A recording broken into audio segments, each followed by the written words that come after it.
El juez de Ica declara improcedente liberación de Alberto Fujimori. Magistrado devuelve el expediente al Tribunal Constitucional, tal como lo habíamos señalado al inicio.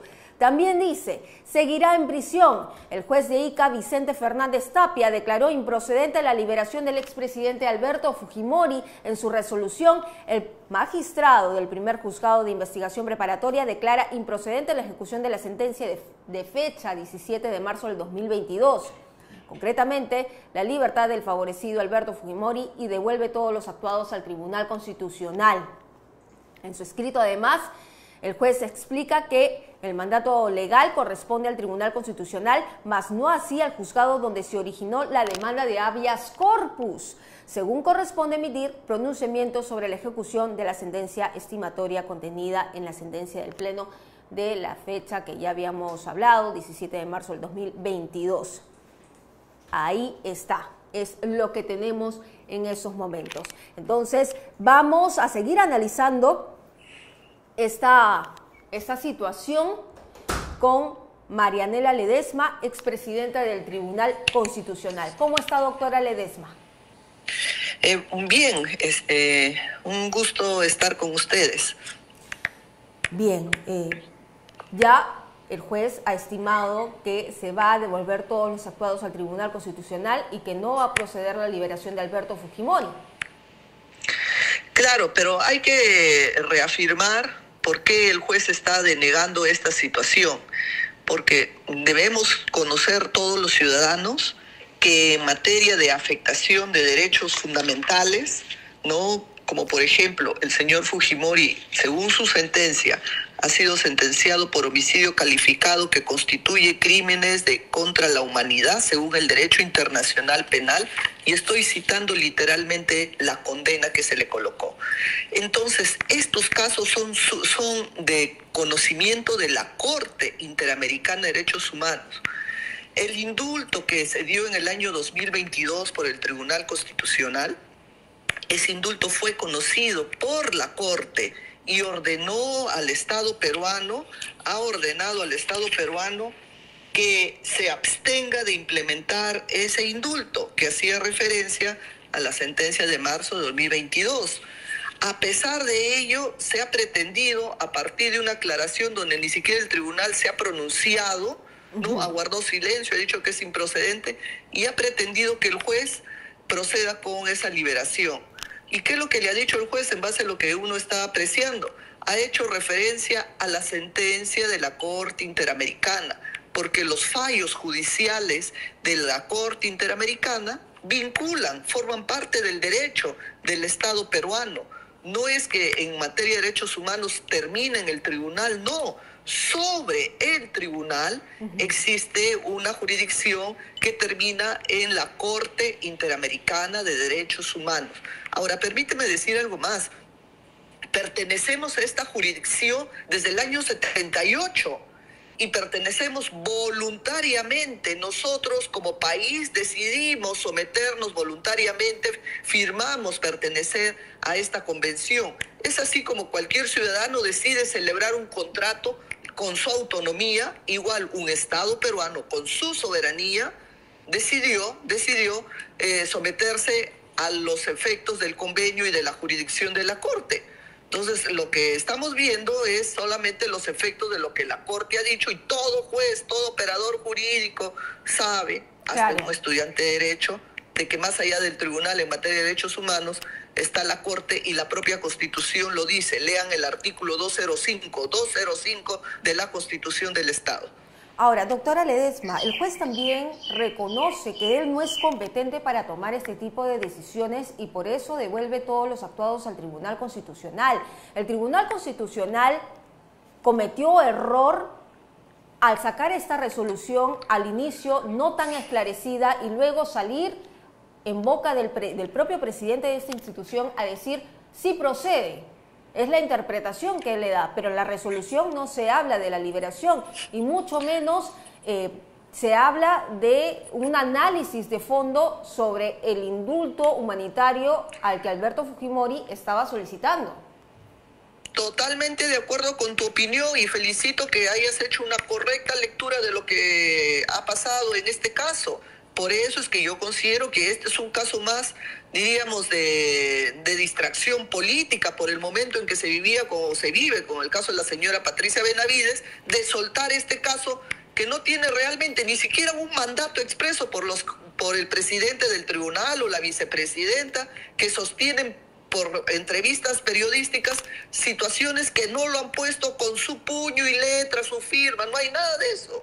Entonces, me parece bastante preocupante que las decisiones de un alto tribunal, como es el Tribunal Constitucional de nuestro país, estén en estas situaciones de dimes y diretes. Las decisiones deben ser claras, concretas, que no lleven a situaciones de dudas, y ya eso ya lo ha aclarado la Corte Interamericana. Así que sobre ese tema está sellado. Eso no significa, y aprovecho para decir, que el señor Fujimori puede intentar nuevamente plantear un indulto por razones humanitarias. Ya la propia Corte le ha dicho que siga estos caminos. Y mira, todos miramos el tema del señor Fujimori, que está condenado y restringido en prisión. Pero una condena no solo asume al responsable Fujimori, sino también hay agraviados. ¿Qué ha hecho el condenado para resarcir, ¿no?, la condena que tiene en relación a los agraviados? Hay casi 31 agraviados, 31 personas que han sido afectadas. La Corte Interamericana le dice, muy bien, Fujimori, puedes intentar nuevamente un pedido de indulto, pero preocúpate también por los agraviados por el cual has sido tú condenado. Y nadie, de lo que estoy escuchando, nadie levanta la voz por los agraviados. Y hay que ver que en esta historia hay dos partes. Una parte que ha sufrido, ¿no?, las lesiones, el homicidio que se ha generado, ¿no?, el secuestro por el cual ha sido, y otra cosa, bueno, es el agresor, el autor. Entonces también miremos el panorama en toda su dimensión. Y eso es lo que también ha planteado la Corte al señor Fujimori, ¿no? Entonces ya está en cuestión de que decida los interesados en volver a formular un nuevo pedido, preocuparse por los agraviados, preocuparse si ya se resocializó el condenado, y todas las pautas que piden, y demostrar que realmente pues está en un estado, su salud súper delicada, que no puede morir en prisión. Y yo también estoy de acuerdo, nadie puede morir en prisión, pero demostremos todas estas situaciones para justificar el no cumplimiento ya de la condena. Y doctora, ¿qué va a pasar ahora? Si ya el juez que dice que no es competente porque lo tiene que analizar la Corte Constitucional, en este caso el Tribunal Constitucional, ¿qué procede? ¿Qué debería hacer de ahora en adelante el Tribunal Constitucional? ¿Pronunciarse de fondo sobre este indulto humanitario, sobre este estándar que estableció la Corte Interamericana? Claro, una alternativa es tomar ya la decisión sobre analizar el fondo del indulto, si está dentro de los parámetros que ha señalado la Corte.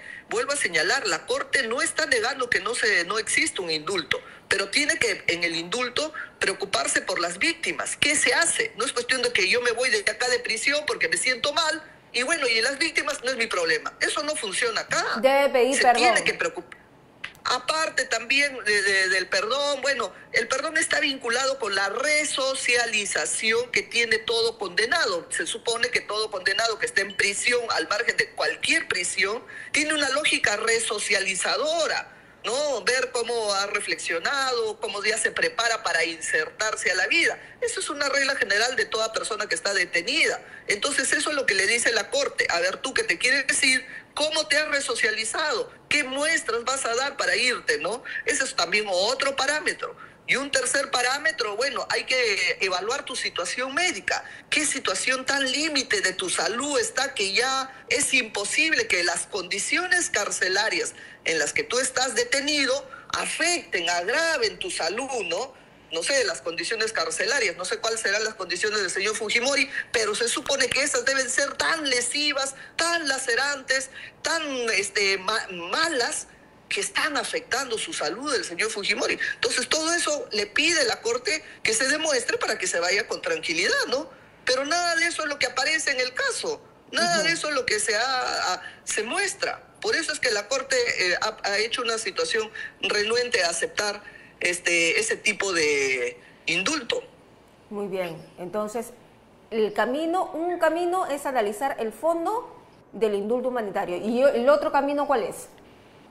Volver a pedir el indulto. volver a pedir el indulto. Mañana mismo comienzan a recabar toda la información vinculada a que ya están pagando la reparación civil de las víctimas, que ya el señor se ha resocializado y que su salud las condiciones carcelarias le está afectando de tal manera que debe irse. Si cumple con esos parámetros, creo que en el control que hará a futuro el tribunal o la Corte Interamericana podría ser validada, ¿no? Muy bien, doctora. Muchas gracias, señora Ledesma, por estar con nosotros aquí en Perú 21 TV, explicándonos estos puntos que son interesantes también de analizar porque nos da un mayor panorama y otro punto.